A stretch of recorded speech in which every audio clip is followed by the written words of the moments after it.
Realízase ese acordo entre o Goberno e os de Puigdemont para o reparto de menores migrantes. Entre 20 e 30 para Cataluña. A comunidade que máis levaría sería Madrid con 700, máis de 700, e Galicia tampouco quedaría atrás porque estaríamos a falar duns de máis de 320 menores migrantes. Hai que facer un reparto total de 4.000 menores de Canarias e outros 400 de Ceuta.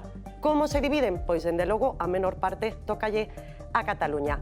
Sexan benvidos a Conexión Galicia e sexan benvidos tamén os nosos convidados. David Lema, xornalista del Mundo, que tal? Que tal, como estás? Ben? Moi ben, esperando a ver cal é o novo xogo de cubiletes para facer repartos. Eu agardaba, sabes que? A túa primeira reflexión, porque sempre, cando nos presentamos, sempre tes unha reflexión que ves pensando no taxi ou no coche. No, hoxe vin intentando descansar un pouquiño. Bueno, moi ben. Javier Casqueira, xornalista del País. Muy buenas, María, fenomenal.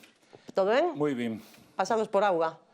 Bueno, hoy en el Congreso algunos compañeros de otras regiones de España me han dicho, bueno, a ti te gustará, como pensando que a los gallegos nos gusta de partida que llueva y que estemos todo el rato mojados. Yo soy de Ferrol y la verdad que ha habido temporadas en Ferrol que me pasé meses empapado y no te creas que era agradable, ¿eh? No, dende logo, pero sí é verdad que adoitan dicir que como estamos acostumados, pois xa podemos con todo, non? Con estas 3 semanas xa foi suficiente. Luis Ventoso, xornalista del Debate, que se estrea hoxe no plató, que tal? Moi ben.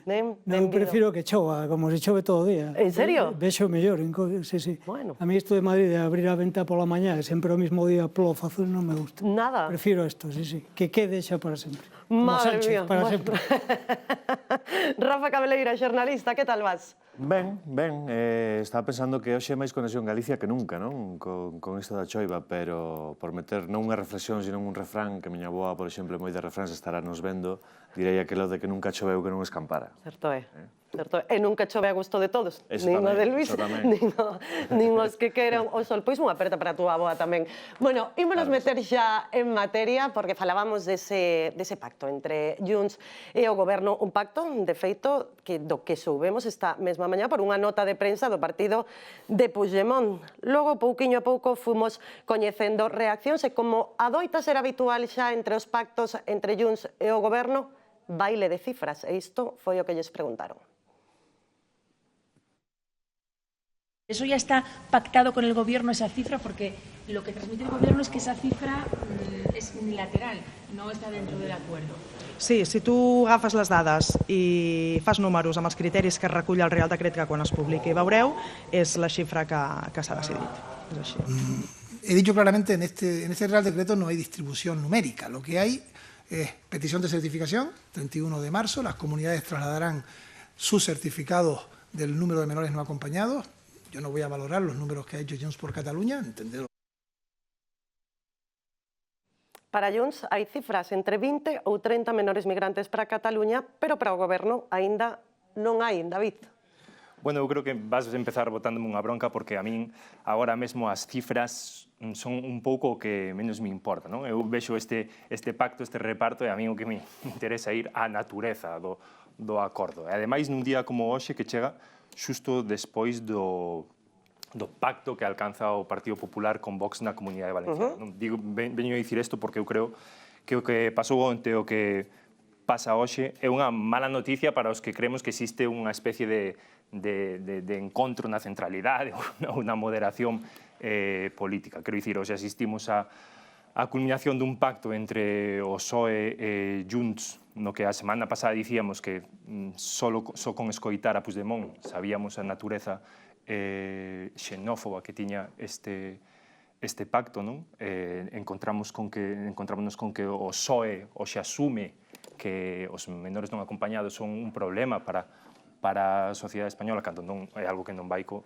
seu ideal. E da mesma maneira, onte encontrámonos cun Partido Popular que o que nos está dicindo ao aceptar, de momento só de maneira teórica, algúns postulados de Vox, o que nos está dicindo é que, bueno, que a igualdade entre territorios parece que non é negociable, salvo cando a ten que negociar o Partido Popular, non? Para min estas son as dúas caras das últimas novas que pasaron onte máis hoxe, e sobre todo creo que son unha moi mala noticia. Javier, un reparto de migrantes que se fai para todas as comunidades autónomas, pero curiosamente se pacta cun partido que non goberna ninguna comunidade autónoma. A ver, es que yo creo que aquí hay que matizar unas cuantas cosas de partida, ¿no?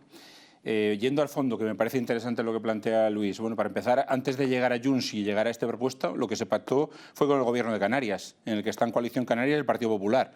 O sea, que puestos a pactar, ya viene de origen con un pacto con coalición Canaria y con el Partido Popular en Canarias, ¿no?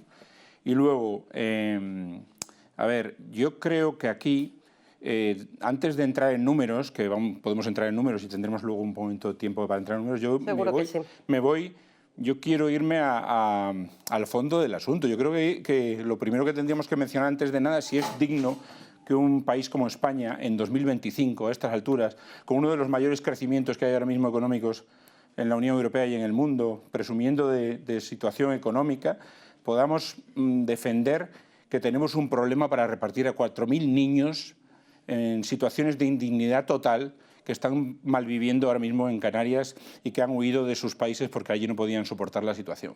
Entonces yo creo que yo parto de ahí. ¿De verdad no somos capaces entre todos en este país del que tanto presumimos, que recibe 90 millones de visitantes al año, que tiene una de las tasas ahora mismo de empleo como no habíamos visto, salarios mínimos como lo que acabamos de aumentar, etcétera, etcétera? ¿No somos capaces de digerir esto? Eso para empezar. Y dos, políticamente, que es lo que parece que es más relevante, efectivamente esto se trata de un pacto allí en Canarias con esos partidos y con Junts y con otras formaciones. Yo vengo del Congreso ahora y hay más partidos, no solo Junts, que respaldan todo esto, ¿no? E incluso la posición del Partido Popular a nivel nacional, yo matizaría cuál es el rechazo, porque habiendo escuchado hoy a Tellado, al portavoz parlamentario y a otras veces y en otras sesiones, sobre el fondo del asunto no hay mucho debate. O sea, que tenemos que entre todos salvar la situación y darle una salida medianamente decente con valores democráticos de un país occidental desarrollado, yo creo que no hay mucho debate. Y en el reparto de los números ya, si quieres, entramos más tarde en cómo se ha hecho todo esto, porque no es lo mismo haber estado durante años y años y años asumiendo a menores de estas condiciones, yo me niego a llamarles menas, a niños en estas condiciones, que algunas comunidades autónomas que no han hecho nada. Y podíamos enumerar unas cuantas. Cataluña debeu facer moito, Luis, entón. Cataluña, a verdade é que é un abuso, que o pobo elexido teña que ter ali 30 menas, é unha pasada. Non sei como permitiu Puigdemont, teña que ser 0, lógicamente. Bueno, falando máis en serio, eu creo que o importante das últimas 24 horas é a enorme hipocresía da esquerda gobernante en España. Onte, caíase o mundo, había que queimar o templo porque había un acordo con Vox para controlar a inmigración, 24 horas despois están facendo o mismo con un xenófobo todavía máis xenófobo que para máis señas está agachado a la arriba en Waterloo, non? Creo que non é serio. Eu ríame hoxe escoitando ao ministro de Canario, que curiosamente hoxe está en Madrid, porque sabido é que comeza unha ponte a mitad de semana, pon ali un acto de inaugurar un grifo nunha pedanía, por ali a pasar a ponte, pois este está aí escandalizado todavía hoxe, despois de facer a cousa con Puigdemont, do que pasou onte co de Vox, non? E que ainda vou a ir máis alá e atreverme con unha cousa totalmente incorrecta políticamente. Eu prefiro 20 veces a Vox que a Puigdemont, francamente. Vox está pola unidade de España, Puigdemont non. Vox está aquí, non están escapados en ningún sitio, e despois a corrente en contra da inmigración descontrolada está en todo Occidente. E o que votan eso son os que votan os partidos de esquerra que están insatisfeitos coas solucións que lle dan. Por eso subiu Le Pen en Francia. A Le Pen non lle votan os ricos do Rolls Royce, votanlle a xente que está farta porque sube a delincuencia, porque teñen menos acceso aos servizos sociais por un aluvión incontrolado de inmigrantes. Aquí chegou anteonte a Canarias 220 personas nun caiuco en pleno inverno. Hai que controlar eso, non pode ser. Di o meu compañeiro, o señor Casqueiro, con moito optimismo, que, por Dios, que hai que acollelos. Claro, hai que acollelos hasta que te tocan ao lado de casa.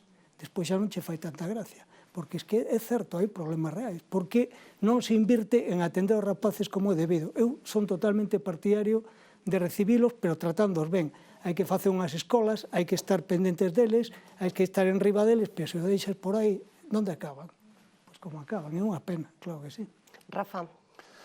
Sí, a ver, é complicado. Eu estou máis do lado casi de Casqueiro, porque eu sí que teño a sensación de que as democracias modernas polo menos deberían de resistir por un certo principio de solidaridade universal, non? Nos, o pobo galego como tal, somos un pobo inmigrante, un pobo que emigramos a a todos os sitios do mundo, a Europa, a Sudamérica. E de nós, moitas veces, se decía o que agora se di dos inmigrantes, non? Que viñamos sin preparación, que íbamos a delinquir.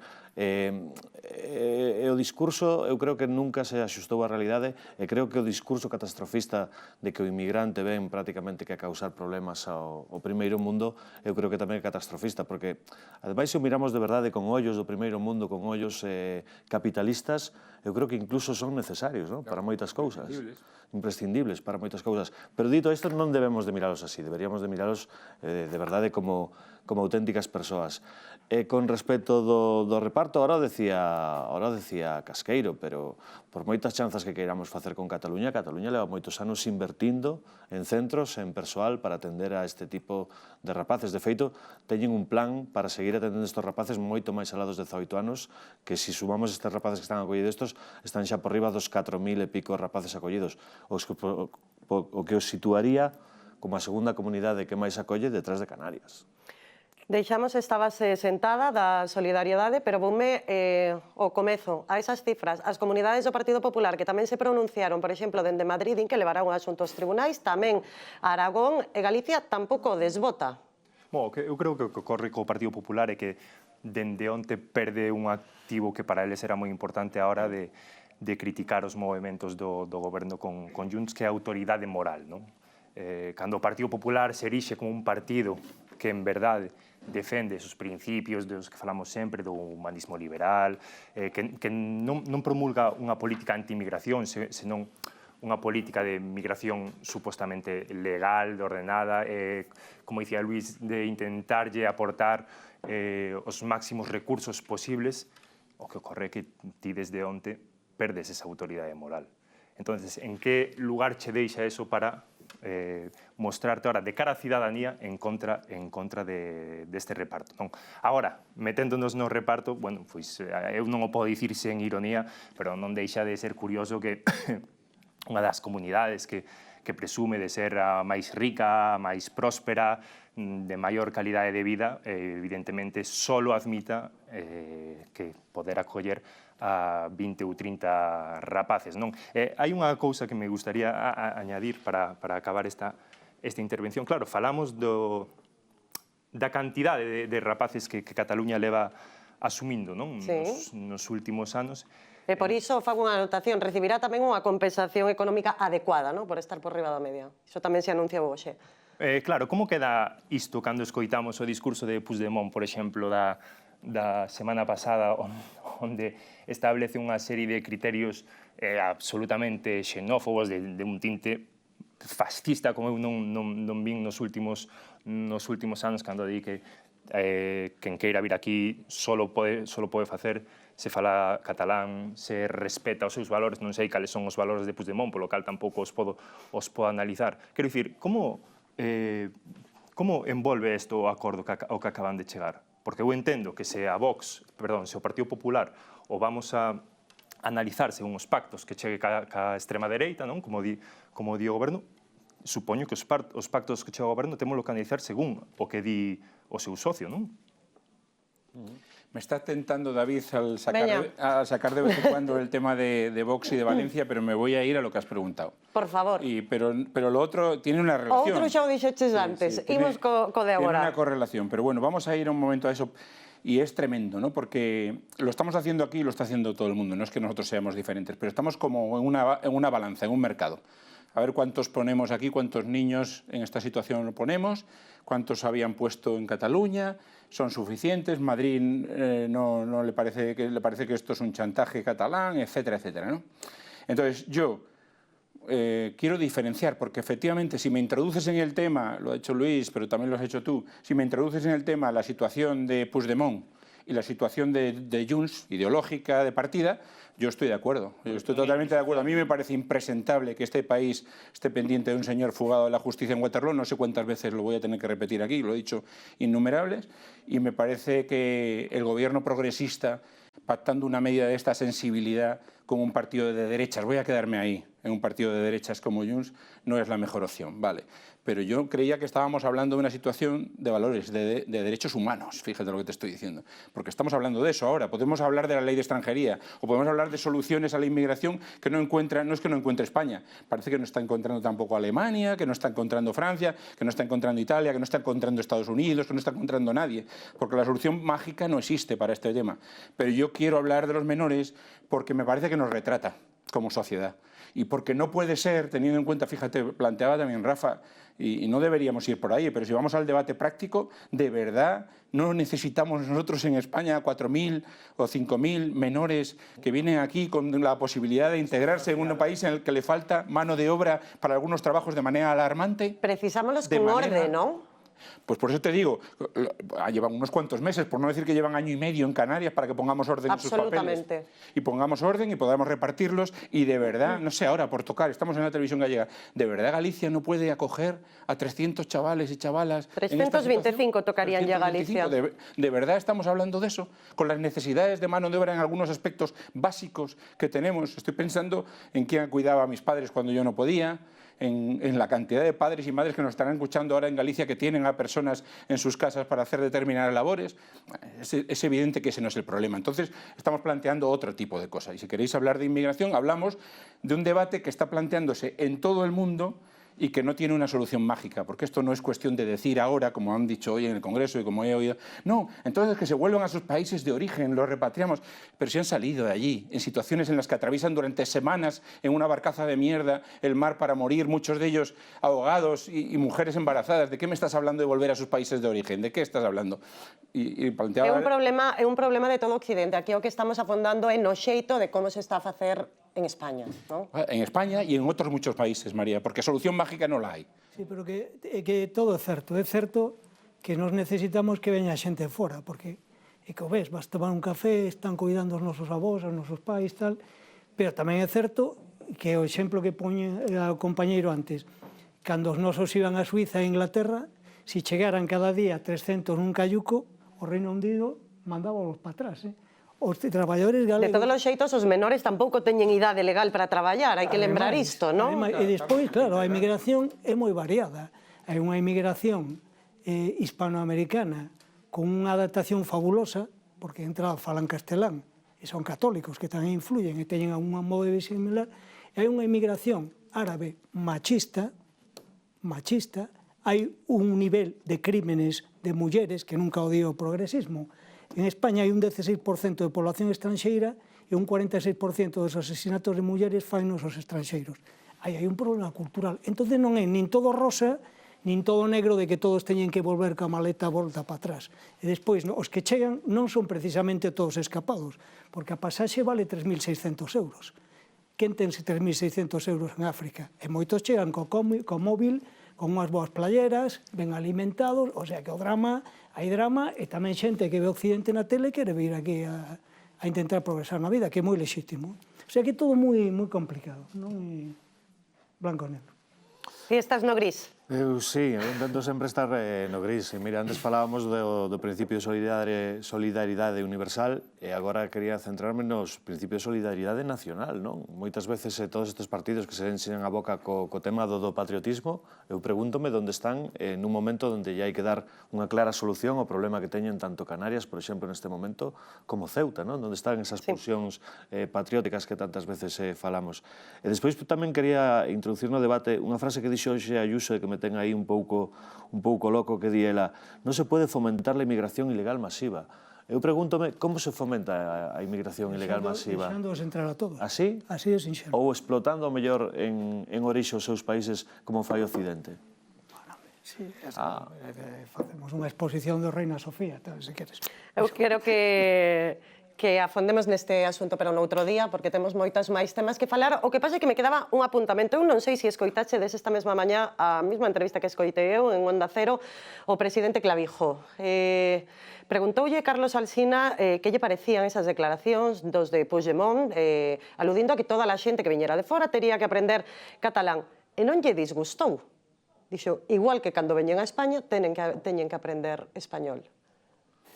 Bueno, pero eu creo, non, a verdade, non che podo dicir que escoitei. Quedei a cuadros, Pero eu creo que Clavijo o que quizáis está polo que quizáis está contento hoxe porque para él Porque estaba desesperado. ten un problema político desde fai moitos anos eu creo que isto é unha maneira de despexalo, non? Eu o que non concibo é que vexo que me estou repetindo, o que non concibo é que para vir a España a ti te obliguen a aprender catalán, sobre todo senón que eso sea un motivo de exclusión, quero dicir, que o que non o aprenda vai a quedar fora, non?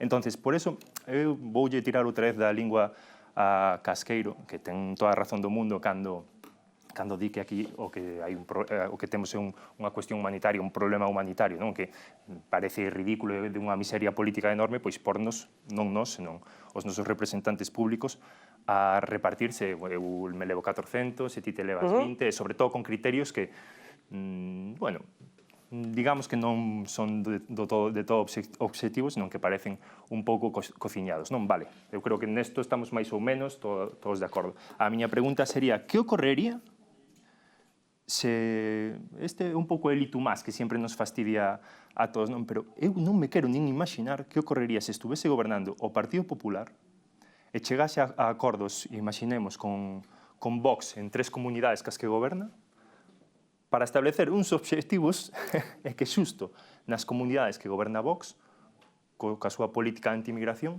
só tivera que recibir a 10 menores non acompañados. Pois pregunta lanzada a Casqueiro, veña. De entrada, haría los comentarios que habéis hecho vosotros sobre Cataluña, y si me pusiera a ver, como vengo ahora del Congreso, y me explicaran cuál es la situación en la que ha invertido Cataluña en los últimos años, cuántos centros tiene acogida, a cuántos menores lleva tratando, ha integrado, y lo comparara, por ejemplo, con los 10 que ha integrado La Rioja del Partido Popular, o con los pocos que ha integrado Andalucía, o Madrid, con capacidad económica, como presume Isabel Díaz Ayuso, mayor que Cataluña, diría, pues a lo mejor el debate es un poco más complejo. Porque ti crees que hay unos objetivos... Bueno, lo que han presentado hoy, y lo que llevan tiempo negociando, y lo que ha aceptado el Gobierno de Canarias de derechas, Coalición Canaria y el Partido Popular de Canarias son de derechas, creo recordar, no sé, a lo mejor me he despistado. Los criterios que aceptaron son estos: población, gasto, inversiones, capacidad de integración de los años pasados. Todos esos criterios juntos los ponen en una balanza y han estudiado esta solución. Bueno, yo no soy un experto, a lo mejor... parece moita casualidade. Parece que os datos non concordan co gran esforzo catalán, porque os datos que saíron hoxe son, en términos relativos, Cataluña atendió 33 millones por 100.000 habitantes, con 8 millóns de habitantes. En Madrid, 34 por 100.000 con 7 millóns de habitantes. O sea, recibiu máis menores Madrid con menos poboación que Cataluña. O sea, que non hai solidaridade sin ninguna catalana. Sí, yo los datos, yo he dicho de entrada, hay otros compañeros que seguramente serán expertos, yo no. Yo me fío de lo que han dado una serie de criterios en los que está la población y están más cosas. E a dispersión, o gasto feito previamente, a taxa, claro. Como en este país no nos fiamos de nada, pues ponemos en cuestión, por eso digo, ponemos en cuestión esos datos. Yo en principio, por eso digo, hacéis bien en no fiaros de nada. Bueno, porque ata o día 31 aínda temos tempo, porque segundo o ministro, ata o día 31 non hai nada decidido. Veña, imos cambiar de tema, porque o día 31 podemos falar disto. Falemos agora de gasto de defensa. Gasto militar ou gasto, como queran chamar nestas últimas semanas. O xoves pasado, o presidente do goberno reunirse con todos os grupos, agás con Vox, deulle o mesmo tempo, prácticamente a todos os grupos, e prácticamente moi poucos saíron contentos e moi poucos saíron sabendo, pois, cal era o pacto, cal era o acordo ou de que se lles estaba informando realmente. Escoitamos, por exemplo, o líder da oposición. No ha concretado nada, no me ha pedido ningún apoyo. No tiene plan, pero sí tiene la tentación de esquivar la Cámara. Algo irá ao Congreso ou algo non, Luís? O presidente dixo que el decidiría que vai ao Parlamento que non, como unha cousa graciosa súa. Aí o tema é que non ten, a maioría que ten é totalmente, visceralmente oposta a gastar máis cartos en defensa, porque no fondo e darlle armas ao exército opresor das súas micronacións. Entón, é un lío do demonio. Non pode ir por aí, non pode ir ao Parlamento, teno que facelo de trapadillo, a ver como fai cos presupostos de 2023 todavía. Rafa, non hai cartos, dende logo dos presupostos non se pode tirar, si que é certo que Ursula von der Leyen falaba outro día de que a meirande parte desas cantidades debían sair dos presupostos, aquí non os temos. tirará de partidas de outros ministerios? E de endebedamento, non? Que tamén se sacou o tema do endebedamento. A mí me chama moita atención que, por exemplo, na súa exposición, Podemos fixe unha cousa que a mí me parece increíble, que sacou un tuit, non sei se o vestes, con dous debuxos, un debuxo dun tanque e un debuxo dun hospital. E poñía algo tan sinxelo como lo que se invierte en esto, non se invierte en esto. Que eu pensei, van como locos a polo voto de 6 a 9 anos. Algo así pensei. Foi un plantexamento, foi un gran plantexamento, porque un partido, por exemplo, que leva prácticamente desde o seu nacemento falando de endebedamento, de tirar políticas adiante a base de endebedamento, e agora que chega de Europa a posibilidade de endebedarnos para algo tan importante como isto, que eu sigo dicindo, non é gasto en defensa, é inversión en defensa, porque ademais é inversión en industria, é inversión en I+D, é inversión en empleo, é inversión que afecta 100% a Galicia, por certo, que afectará a Galicia e afectará a todas as comunidades. Pois para isto non lle gusta para nada o endebedamento aos partidos sobre todo de extrema esquerda. E tamén me chama moito a atención o posicionamento dos soberanistas, non? Aquí todos somos soberanistas ata que un país ataca a soberanía de outro. Aí xa non lle gusta tanto o soberanismo, é moi curioso iso.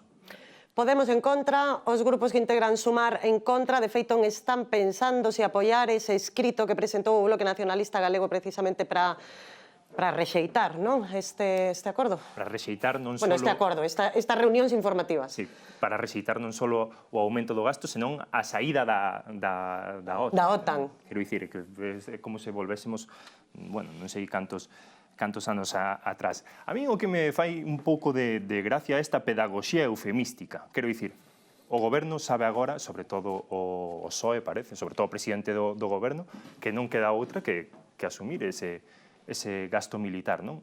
O gasto militar, unha das partidas, pois é a carreira armamentística. Se non queremos dicir así, pois o aumento en, non sei, en armas, en recursos. Por qué? Porque hai unha guerra ás portas da Unión Europea e quizás hai medo de que en algún momento nos toque defendernos. Entón, o que eu non entendo é por que desde creo que fai dúas semanas, o presidente do goberno, o expresidente Zapatero, e máis figuras importantes non só insisten en este eufemismo de falar, bueno, non, é que falar de gasto militar tamén é falar de drones, tamén é falar de inteligencia artificial. Bueno, sí, claro que ten razón, pero chamemos as cousas polo nome, non? Hai unha guerra. É verdade que a posición de Sumar, que non me acordo quen, creo que facías ti referencia agora, quizáis sea a máis endiablada de todas, non? Leía hoxe como nun par de semanas o movemento ten a súa, direi,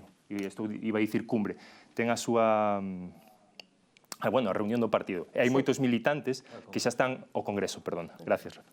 Hai moitos militantes que xa están presentando enmendas neste sentido da proposición do bloque de dicirlle a Yolanda Díaz dunha maneira, bueno, supoño que máis simbólica que outra cousa, porque Yolanda ni sequera xa é un cargo... Non sabemos nin que papel ten dentro da propia organización. Poderíamos dicir orgánico porque está aí, non? Está no aire. Pedirlle que saia da OTAN. De verdade que eu non entendo nada este espírito dos tempos nos que vivimos. Casqueiro, Yolanda Díaz, ademais de todo, ten o difícil.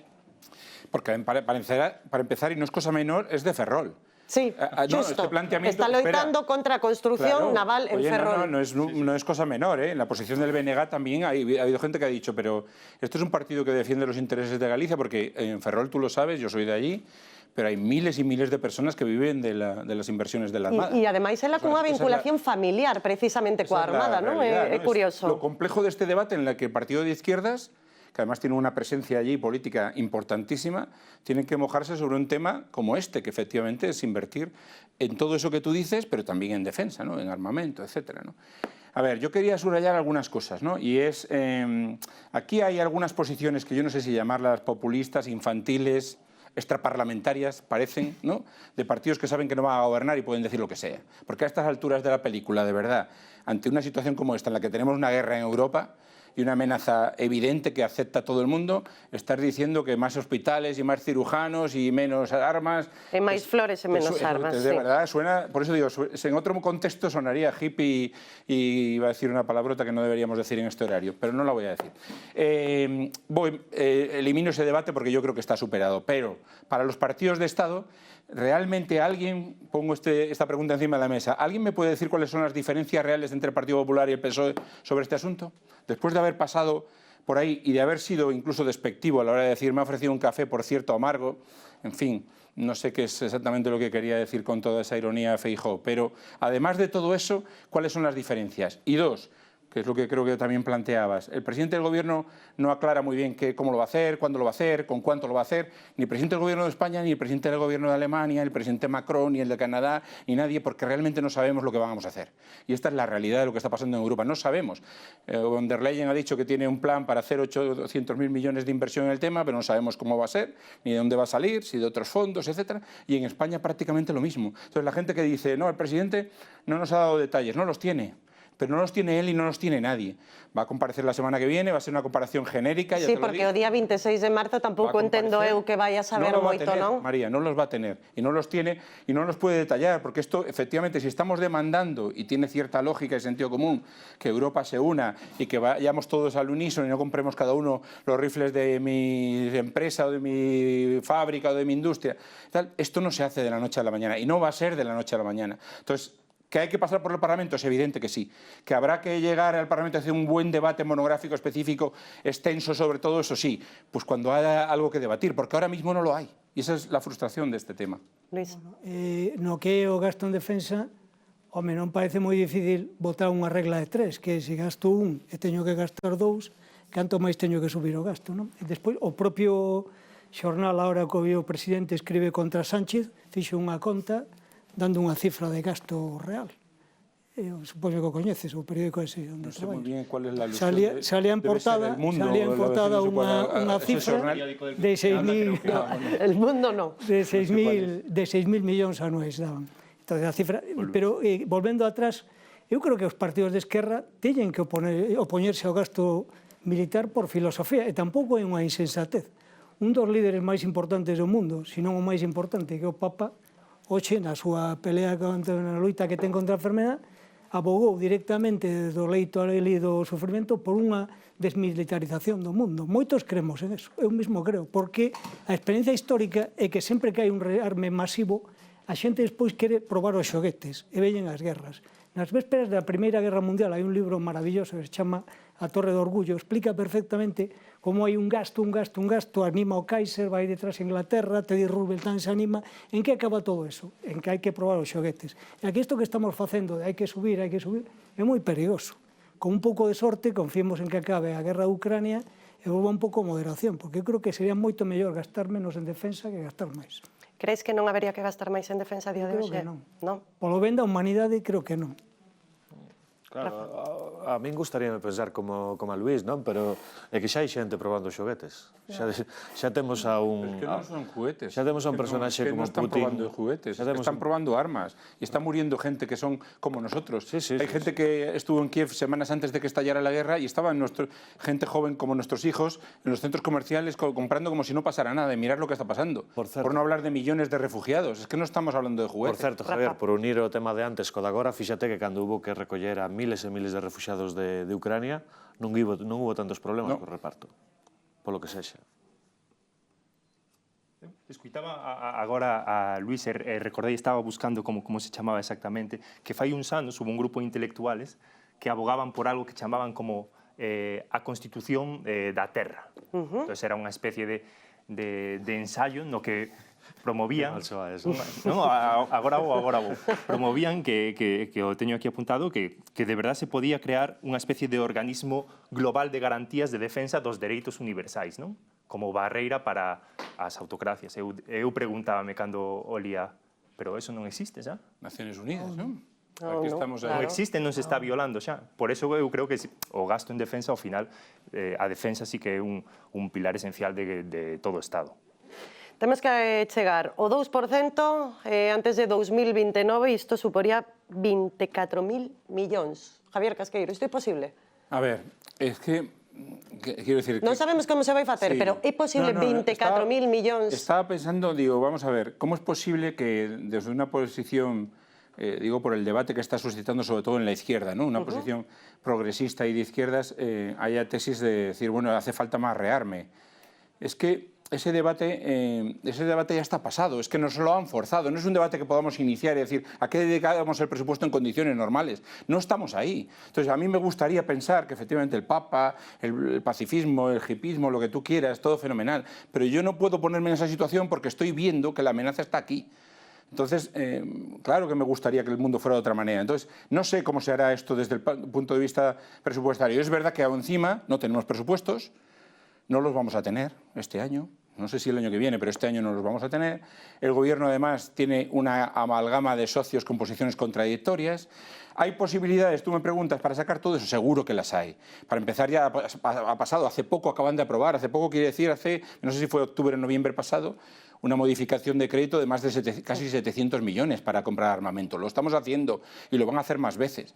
¿Cómo llegamos a esos 10.000 millones? Pues hay todo tipo de partidas, algunas incluso que suenan a subterfugios, porque en realidad estás cambiándole de nombre. Hay una partida en industria para determinada cosa, le pones otra y que a ver si cuela en Europa y la podemos meter en la OTAN y la podemos meter en el paquete del 2%. No sé cómo harán todo eso, pero lo harán, María. Pero el debate trasciende ese 2% y trasciende que nosotros podamos estar a favor o no de la guerra. Yo no estoy a favor de la guerra. ¿Quién está a favor de la guerra? Pero en esta situación, en esta tesitura, yo no querría estar en la posición del presidente del gobierno que tiene que decidir qué hacer con recursos limitados. Bueno, hasta ahora nos han dicho, y Europa va a facilitarlo, que no va a haber recortes en medidas sociales, con lo cual esa demanda de la izquierda teóricamente está cubierta. Eso é o único que sabemos, que non vai haber recortes en medidas sociais. Luís, pregúntoche, o Partido Popular debería dar, como eles mesmos dixeron, un cheque en blanco a Sánchez e apoiar esta suba? Iso hai para todos os gustos, non? Hai quen cree que Feijóo quedouse corto e que cree que ao revés. E o Partido Popular ten un problema, ou un acerto, está dicindo todo o día que Sánchez está cargándose a democracia, que hai que votarlo e que é un corrupto. Se te chegas a esas conclusións, non lle podes dar a confianza a Sánchez en nada. Entón, a miña opinión, de feito, é que cando vai ver ali, aparte de decir que o café estaba malo, que pode que sea certo, teria que decir tamén, mire, este señor, toda vez que eu estou dicindo que se está cargando a democracia, que non é fiable, que é un corrupto, eu non teño nada que falar con él. Levantarse e marcharse ali. O PP, eu creo que ten que estar pedindo eleccións anticipadas, non hai presupostos, hai uns casos de corrupción gravísimos e hai unha coalición que está desfeita, teñen que convocar eleccións. Rafa, un último apuntamento sobre isto, tío, ves factible? Pois a sensación, pasame tamén no tema anterior, de que ao final grandes temas de Estado nos que os dous grandes partidos seguramente podían facer un esforzo maior en poñerse de acordo e non deixalo todo en mans dos extremismos, ao final acaban decididos eso, por opcións demasiado extremistas.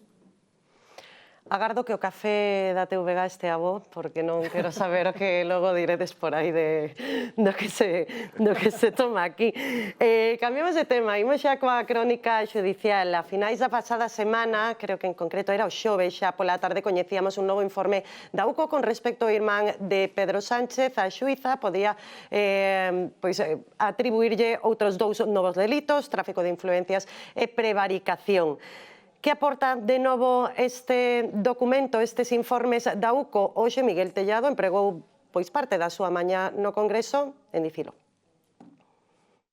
Ha visto evidencias de que el hermanísimo sabía que el puesto estaba dado antes de la resolución de la plaza y ha visto evidencias que involucran también a un empleado de Moncloa.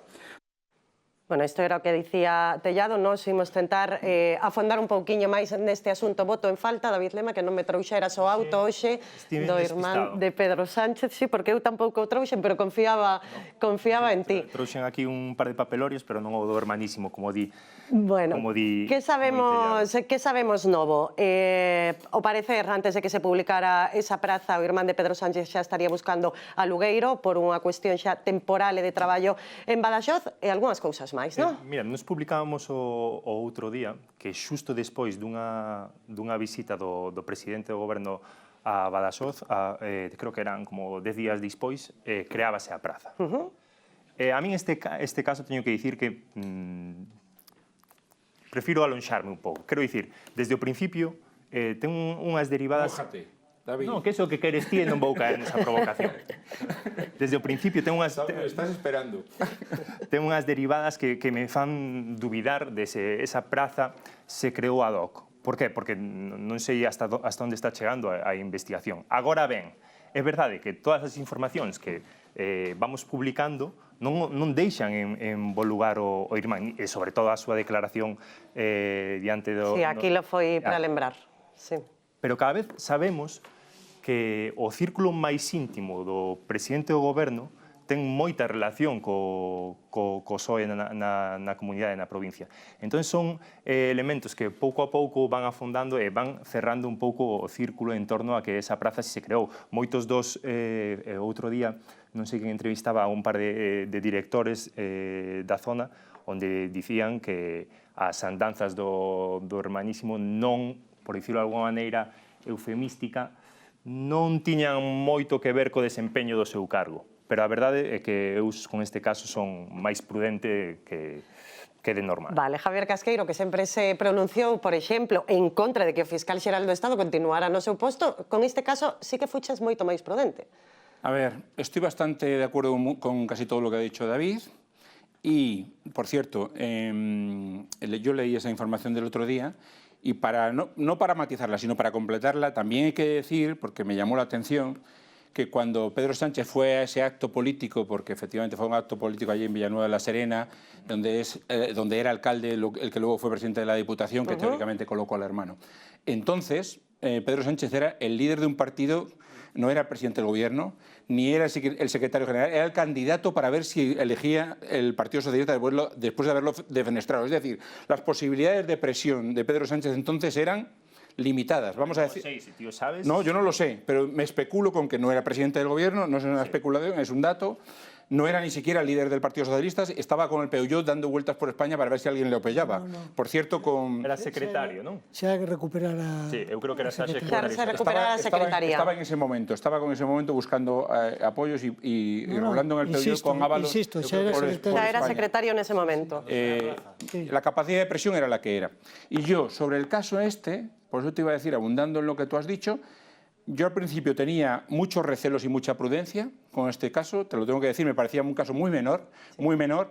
Había 9 candidatos que se presentaron al concurso, ninguno recurrió, le hicieron la entrevista de trabajo y él sacó adelante la plaza y me parecía que era un tema que no existía.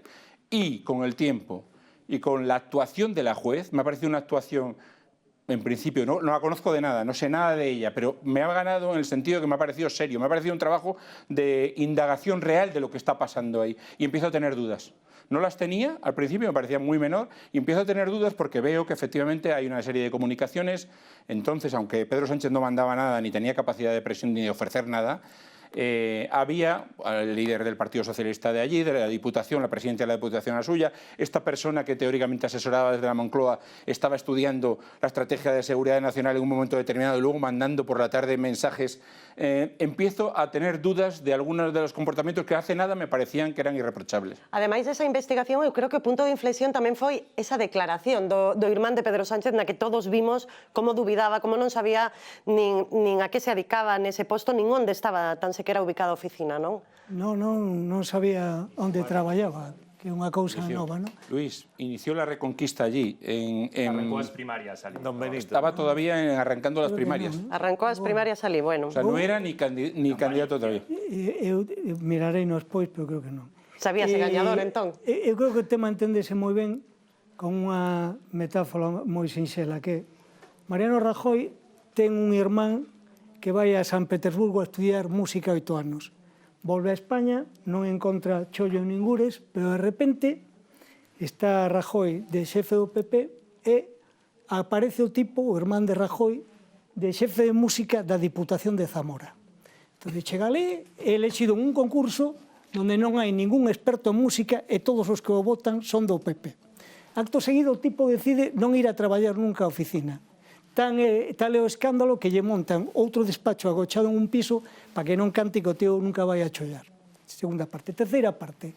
Dice, bueno, xa que estou aquí, isto cae perto de Portugal, vou pagar impostos en Portugal dicindo que vivo ali, vivindo en España e chupando dunha institución pública. Acto seguido dice, bueno, agora teño morreña. Entón vai Rajoy de da Moncloa e lle manda a un funcionario que hai ali con categoría de jefe de servicios transfronterizos para que lle leve a maleta e o acompañe por ali e delle cachetes pola mañán para animarlo. Home, macho, é unha cousa de libro. E de propina contrata o piso na vísperas de ter a plaza dicindo vou estar aquí X tempo con un pseudónimo que tan listo ademais home que pon o pseudónimo e despois pon a foto do seu careto. Sí, é verdade. Vamos, que o tema canta por todos os lados, e estamos sempre que hai un doble rasero clarísimo. Hoxe leía vindo pa aquí, que reíame solo, as manifestacións do perro Excalibur, que pedían en 24 cidades de España a dimisión do ministro de Sanidade, do conselleiro tal. Decían, a maior crisis sanitaria de toda a historia de España. Despois hubo aquí a de Dios, non había comité de expertos, nos encerraron inconstitucionalmente, non sabemos as cifras de mortos, non pasou nada. Hai sempre un doble rasero. As cousas que fai a dereita son terribles, as que fai a esquerda non pasa nada. Bueno, os dobles raseros teñen a peculiaridade de que suelen funcionar ao revés tamén. Para a xente que as cousas que fai a esquerda sempre son terribles. Pero hai un problema. Hai un cuasi monopolio televisivo a un lado que marca a opinión pública moito. Bueno, eso tamén se discutiría, Luis. Pensar que Antena 3 y Telecinco están a favor del gobierno... Telecinco, sí. Tira máis para a esquerda que Dios mío, vengo de esta mañana de estar en un programa en Telecinco y te puedo asegurar que estaba en unas condiciones que no eran mayoritarias. Voy a decirlo ahí. Antena 3 ímolo deixar en A3 Media, entón, para que haxa para todos os lados. A min, eu estou neste caso un pouco como casqueiro. Empecé moi convencido de que isto era un caso que non ia a ninguna parte, agora xa me empezou a ter algunha que outra duda. Ahora, o que sí é certo é que eu teño claro como naceu este caso, non? Este caso, a min contouseme que era unha plaza ad hoc feita por irmán do presidente, que en aquel entón non era presidente ni siquiera nin do seu propio partido, e que partíamos dunha base tamén xa dun fraude, creo que era un fraude fiscal ou unhas contas por aí agochadas nas que este señor tería 1.700.000 euros, unha cousa así, que tamén se demostrou que é falso. Partimos tamén dunha denuncia, unha vez máis, deste pseudo-sindicato ultra que se chama Mans Limpias, non? Eu solo con eses tres detalles ao principio me pensei que isto que sería un tema moitísimo máis menor, pero que di Casqueiro, teño a sensación de que esta xuiza na que no comenzo eu tiña a sensación de que non estaba entendendo moi ben o que estaba facendo a xuiza, ou polo menos non entendía moitas das decisións que tomaba. Ahora estou empezando a mudar un pouco a opinión e teño a sensación de que está traballando con seriedade e que ao final van saindo cousas que ao principio incluso non podíamos nin prever, non? Neste último informe da UCO tamén se alude a unha conversa de varios correos entre dous directores de Conservatorio de Badaxoz no que daban por sentado que esa praza ia ser pro irmán de Pedro Sánchez, Estamos lendo ahora mismo para contrastar antes a información de Casqueiro. No, para darche a razón antes. Entonces, o mismo día en que sale a praza, esos dous directores de conservatorios, perdoa que isto é moi pouco televisivo, pero a falta de... do auto que telmo nos que lembrar o vindeiro día. Anticiparon que o cargo sería para, abro comillas, o hermanísimo. Iso é. Que iso é unha proba que é crucial agora para a xuez. Pero en cuxo auto... Ten que ser unha cousa un pouco máis consistente que iso. Sí, eu digo, o que estou resumindo un pouco... As faladurías xa... Non son faladurías, é unha proba que pode ser de cargo... Que dous outros candidatos pensen que a praza vai ser para, digamos, a persoa máis relacionada ou con algún relación co poder, iso pode caer casi de caixón. Por entón... Non tiña relación co poder. Hai un caso previo. Hai unha cousa moi sonada que cando o presidente do goberno vai a Telecinco en plan humano, e ali un programa de o meu mellor amigo é o pobre Iñaki Carnicero, durante a burbulla inmobiliaria quedou en paro, está emigrado en Estados Unidos, hai que traer ao pobre Iñaki a España de volta, que está sin traballo ao lado pobre en Estados Unidos, e lle crea unha plaza na administración ad hoc ao tipo, ao mellor amigo dele. Eso pasou, e que non é nada insólito. Fixo comigo e o fixo co irmán. Iba a seguir simplemente repetindo unha frase que repite varias veces a magistrada no seu auto, que todo parece indicar que o posto se creou para serlle asignado.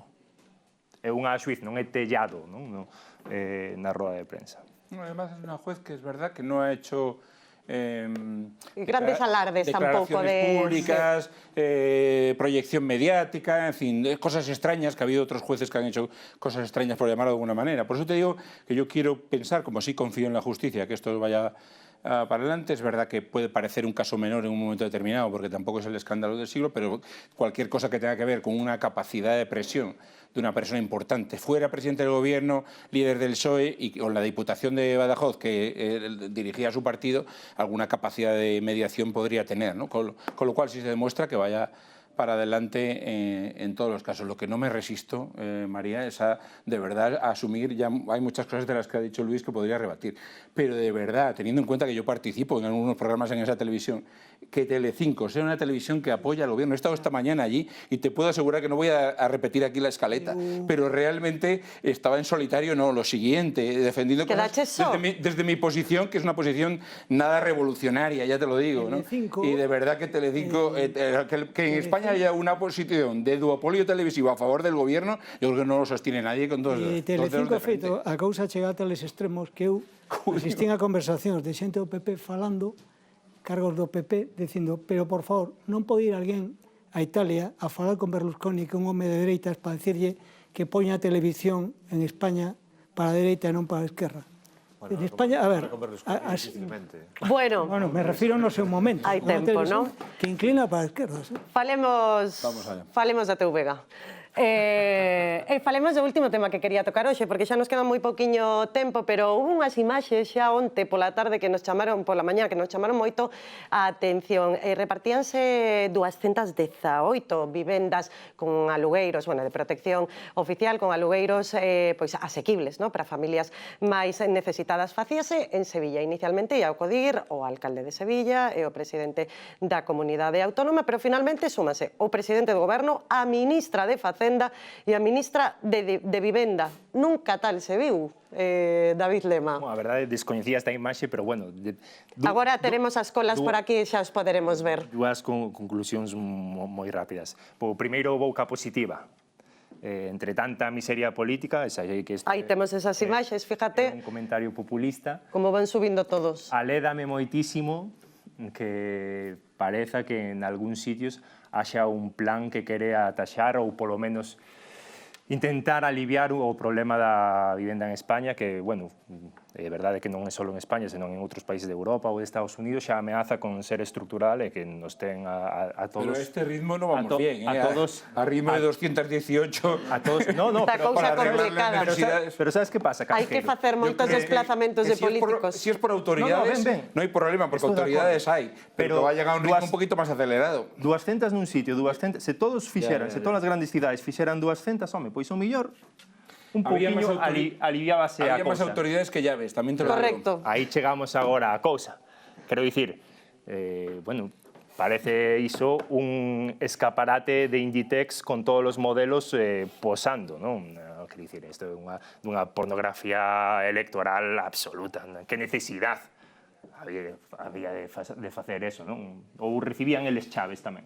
A ver, María se ha preocupado mucho, y no voy a ser aquí malo, pero se ha preocupado mucho de detallar, y haces bien, todas las responsables políticos que había del Partido Socialista en todo tipo de administraciones, pero te recuerdo que estaba el alcalde de Sevilla, que es del PP, que estaba el presidente de la Junta de Andalucía, que es del PP, que estaban unos cuantos cargos tamén del PP. A ver, o que expliquei dende o comezo é que ese acto ia ser presidido polo presidente da Comunidade Autónoma e polo alcalde de Sevilla. Despois, sumouse o resto. Yo creo que lo más llamativo, bueno, aparte de que efectivamente, yo no sé si decir, como has dicho tú, que era un poco pornográfico. ¿Cómo estamos? Me ha gustado, pero yo creo que lo más, o sea, vamos a ver, si el tema es lanzar un mensaje de que todas las, si fuera eso, vamos a ser optimistas para terminar el programa, si fuera a lanzar un mensaje de que todas las administraciones están unidas y se preocupan del grave problema que tenemos con la vivienda en España, oye, que vayan todas las autoridades que haga falta. Incluso la ministra de Vivienda y vicesecretaria general del PSOE, que en principio, relación con el tema, solo tiene que va a ser candidata a la Junta de Andalucía próximamente. Pero bueno, no es un tema menor, ¿no? Sí hace falta, por arreglar el problema de la vivienda, que inauguren todas las veces, incluso las rotondas adyacentes a la vivienda, pero que vayan un poquito más rápido. Luis. Sí, é certo que vimos moi despacio. E non o iba a decir, pero vou non decir, a ver se durmo en Soto del Real esta noite. Aquí o único que fixo, o último que fixo Vivienda Social, o Vesta, foi Franco. Todas as cidades, na Coruña, que son da Coruña, Luis, hai 3 polígonos de casa de Franco. E agora me reivindicas a Franco, incluído, no, pero mira, na Coruña, o barrio das Flores, inaugurado por Franco, que ganó un premio nacional de arquitectura racionalista, as casas de Franco e 2 polígonos en Lavañou de Franco. Non vexo o PSOE a ese ritmo. Bueno, eu creo que, por exemplo, nos anos de Felipe González tamén se fixo moita vivenda pública en España. O problema é onde acabou esa vivenda pública, non? Que a maioría acabou toda en mans privadas. Eu o que ia dicir é que nas últimas eleccións fixo moita... Bueno, Gracia non fixo ninguna, pero digo Gracia por decir algo. Como se estableceu o debate do problema que tiñamos coa vivenda, non? Dende o PSOE decían que a vivenda xa estaba feita, e que en España se podían rescatar, non sei, dixeron unha cantidad enorme de vivendas por riba do 1.000.000 seguro, mentras que o PP abogaba por construir vivenda nova. Bueno, pois, ao que decía Casqueiro, a ritmo de 218, eu non vexo o ritmo. Nin aparecen as feitas, nin saen as que se teñen que facer. Creo que non é ritmo para tallar un problema tan grave como que hai. E ademais o que hai é unha lea por saber quen as fixo, non? De quen se ocupou disto? Eso é absurdo, pero un exemplo moi paradigmático, valga a redundancia, o que acaba de dicir Rafa, vímolo en Barcelona, cando chega Ada Colau, o que di que hai unha cantidad exorbitada de casas vacías, abandonadas. Sí. E de repente fan o propio Concello, o propio Ayuntamiento, fai un archivo real, promovido pola propia Colau, e danse conta que a porcentaxe é tan baixa que intentar sacar unha política de vivenda centrado en eso era absurdo. Outro detalle moi importante, claro que hubo moita vivenda pública en España. De feito, as cifras están aí. Hubo un momento no que había un 8% de vivenda pública, que creo que é a media agora en toda Europa. Que pasou con esa vivenda pública? Que era a vivenda pública absolutamente solo de boquilla, esa vivenda pública. De repente desprotéxese, lánzase ao mercado, non funciona. E hai comunidades como o País Vasco que de verdade teñen unha política de vivenda realista. Quero dicir, toda a vivenda pública en aluguer, a maior parte da vivenda pública tanto en aluguer como de compra-venta, sempre é pública. Quero dicir, se eu vivo en Euskadi e compro unha vivenda pública, se en algún momento a quero vender, solo ya podo vender o goberno vasco. É unha maneira de ter un parque de vivenda pública realista que de verdade axude a ciudadanía. Non sei se Casqueiro está de acordo. Bueno, no es que esté de acuerdo, es un tema que me apasiona, que he leído un porrón y no tengo una solución mágica. Lo que sí sé, porque lo dice todo el mundo, los promotores para empezar, es que desde que te planteas empezar una promoción de este tipo hasta que la acabas estamos hablando de entre 5 y 7 años. Con lo cual, insisto, a este ritmo no vamos bien.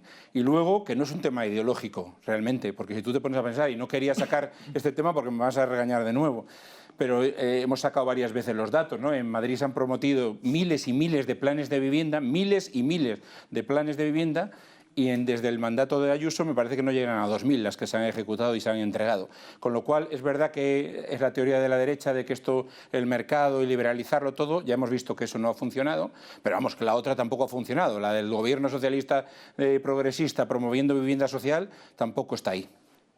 Queredes facer algún apuntamento máis sobre isto? Unha cousa é que sempre houve e vai haber un problema de vivenda. Para que tamén agora, o modo de vida antes era para mercar a vivenda, xente facía sacrificios. Ahora queres a vivenda, ir a Ryanair a Roma unha vez ao ano, sair ao restaurante o venres, ter un non sei que, complicado. Os meus avós, os meus pais compraron a vivenda, pero como compraron? Eso non sai nunca no debate. Pero non nos quites a alegría de vivir, non? ou de mal vivir, incluso. Pero que, sobre todo, agora estamos falando de que unha vivenda tipo en Madrid, que non sexa por exemplo, falo de Madrid porque estamos aquí, que non sexa un baixo con barrotes, pois é absolutamente ten imposible. un prezo de 400.000... En Madrid viven 7 millóns de 49 millóns de españoles. Pois entón, o que hai que dicir é que non se pode vivir en todo... En Lugo podes comprar unha vivenda, Perfecto, pois entón, quizá, a mensaxe que hai que empezar a lanzar é que non se pode vivir en todos os lados. Claro. Pero sí que é terrible. Eso... Carai. Falamos moitas veces de Madrid, pero, por exemplo, eu que son de Pontevedra, de Petro de Pontevedra, daste conta como de rápido se infectou todo, non? Como unha cidade como Pontevedra xa está en precios realmente prohibitivos, xa non só de compra de vivenda, sino de aluguer de vivenda. Uns precios que non son os do centro de Madrid, pero empezan a ser cifras bastante semellantes. Quédanos un minuto e medio, queríamos pedir, como tratamos temas tan interesantes hoxe, tan importantes, queríamos pedir unha reflexión sobre algún deles, non sei, con que quedades, se coa inmigración, coa vivenda, co problema en gasto de defensa, co irmán de Pedro Sánchez, xa sei que non. Bueno, para min, quizáis por un tema xeracional, eu creo que o maior problema que hai hoxe en España é un problema de vivenda, porque non só lastra, ten un impacto enorme na economía, senón que o que lastra é o teu proxecto de vida. Quero dicir, unha parella que non ten unha casa, por exemplo, pénsase moito máis e ter un fillo. 20 segundos. Más esquemático. España, a estas alturas, tiene que ser capaz de albergar en todo su territorio a esos 4.500 chavales inmigrantes que viven en condiciones indignas en Canarias. Quedas co tema da migración, Luís? Eu creo que España ten que darlle a pelota ao pobo e deixarlo votar pronto. Rafa. Inmigración, inversión en defensa, problema de vivenda. Sigo pensando que os dous grandes partidos deste país están máis preto das solucións ou dos puntos de vista comuns do que din. Pois quedamos con iso. David Lema, Javier Casqueiro, moitísimas grazas por estar hoxe aquí. Luís Ventoso, grazas pola estrea aquí. Rafa Cabeleira, moitas grazas. Grazas polas libretas. Aí está, que